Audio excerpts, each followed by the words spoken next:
Good morning, kindergarten. We're ready to do our math lesson. As you can see, my cat is up here again. He is wanting to join in the fun with our Saxon math lesson. Now, you should be on page 12. Page 12. Now, I realized that this page did not get put in our packet that I sent home, so you can follow along. I can try to email it to parents, so perhaps they could print it off to have for you to do. And I will also be including it in Tuesday's folder when I send home your work on Tuesday afternoon in the black folder.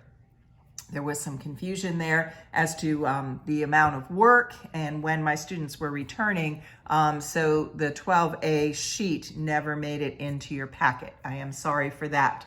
So let's proceed, and I will go over Lesson 12A. Lesson 12A. Remember, the very first thing we always do with our worksheets is put our name on the top. We want to put our name on the top. Now, for number 1, they would like us to trace the number 11. The number 11. And all we are doing is going straight down.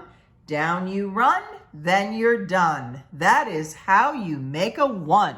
And the number 11 is made up of 2 ones. Put your pencil on the start dot and go straight down to the floor. Remember, our numbers should be safely nestled between the ceiling and the floor. Do not put them in the attic and do not put them in the basement. Down you run, then you're done. That is how you make a 1. Let's trace again. Down you run, then you're done. That is how you make a 1. Down you run, then you're done.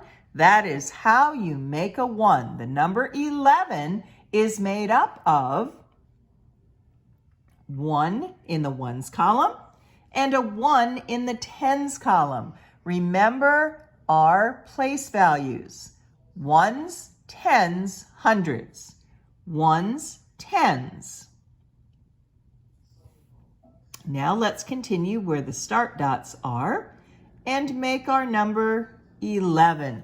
Don't make your 2 ones too far apart, too wide, and don't make them too close together. Just have a small spacing between the 2 ones. Excellent. Watch your pencil grip. Make sure that your pointer man is on the top of your pencil, your thumb is underneath, and this middle finger is supporting your pencil, and the last 2 fingers get tucked in. Now, let's do number 2. Number 2. Point to the middle tower. Point to the middle tower. That is the middle. Okay, it's in between the tower on the left and the tower on the right. How many squares are shaded? How many squares are shaded? Let's count. 1, 2, 3. 3 squares are shaded. Around a tree and around a tree. That's the way to make a 3. Very good. Now, we will point to the tower on the left. This is on the left. We will color fewer squares than the tower in the middle. Remember, fewer is smaller. So we are going to color in 2 squares orange. That number is fewer than 3. It's smaller than 3. And we will write the number 2. Around and back on a railroad track. 2, 2. Very good. Now we're going to point to the tower on the right.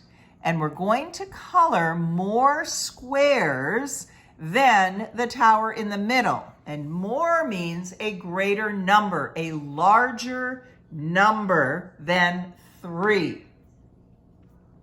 So let's color 1, 2, 3, 4, 5. We colored 5 squares. 1, 2, 3, 4, 5. 5 is more than, larger than, greater than 3. Short neck, belly fat, number 5 wears a hat. Very good. Now we will do number 3. Number 3.